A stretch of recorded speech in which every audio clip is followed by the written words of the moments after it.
ইরানে পারমাণবিক হামলার ছক কষছে যুক্তরাষ্ট্র। শুনতে অবিশ্বাস্য মনে হলেও দ্বিতীয় বিশ্বযুদ্ধের পর গত ৮০ বছরের পারমাণবিক নীরবতা এবার ভাঙতে পারে বলে আশঙ্কা করা হচ্ছে। জাতিসংঘের সঙ্গে সম্পৃক্ত একজন উচ্চপদস্থ কূটনীতিকের বরাত দিয়ে এমন চাঞ্চল্যকর তথ্য সামনে এসেছে।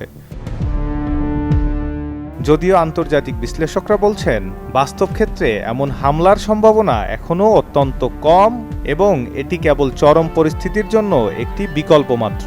তবুও এই আশঙ্কার সম্ভাব্য প্রভাব বিশ্বজুড়ে গভীর উদ্বেগের জন্ম দিয়েছে। যদি ইরানের উপর পারমাণবিক হামলা চালানো হয় তবে তার ফলাফল হবে অবর্ণনীয়।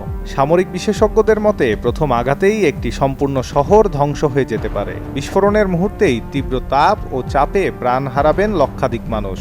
মুহূর্তেই নিশ্চিহ্ন হয়ে যাবে গুরুত্বপূর্ণ স্থাপনা, হাসপাতাল এবং বিদ্যুৎ ব্যবস্থা। বিস্ফোরণ পরবর্তী ব্যাপক অগ্নিকাণ্ড কয়েক কিলোমিটার এলাকা পুড়িয়ে ছাই করে দেবে। আসল বিপর্যয় শুরু হবে বিস্ফোরণের পরে। যারা প্রাথমিক আঘাত থেকে বেঁচে যাবেন তাদের উপর শুরু হবে তেজস্ক্রিয়তার ভয়াবহ প্রভাব। কয়েকদিন বা সপ্তাহের মধ্যে তেজস্ক্রিয় বিষক্রিয়ায় আক্রান্ত হয়ে বিপুল প্রাণহানির আশঙ্কা রয়েছে। ভেঙে পড়বে গোটা চিকিৎসা ব্যবস্থা এবং দেখা দেবে তীব্র খাদ্য ও পানি সংকট। দীর্ঘমেয়াদে ইরানের বিশাল অংশ বসবাসের অযোগ্য হয়ে যেতে পারে।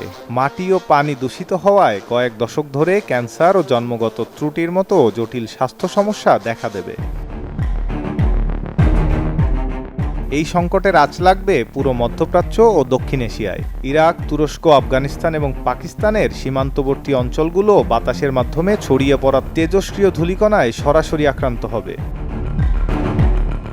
এছাড়া পারস্য উপসাগরীয় দেশ যেমন কুয়েত, সৌদি আরব, কাতার ও সংযুক্ত আরব আমিরাতে সমুদ্রের পানি দূষিত হওয়ার ফলে পানীয় জল ও খাদ্য সরবরাহে মারাত্মক সংকটে পড়বে। বাতাসের গতিপথ অনুযায়ী সিরিয়া, জর্ডান এমনকি ইসরায়েলেও এই বিষাক্ত মেঘ পৌঁছাতে পারে।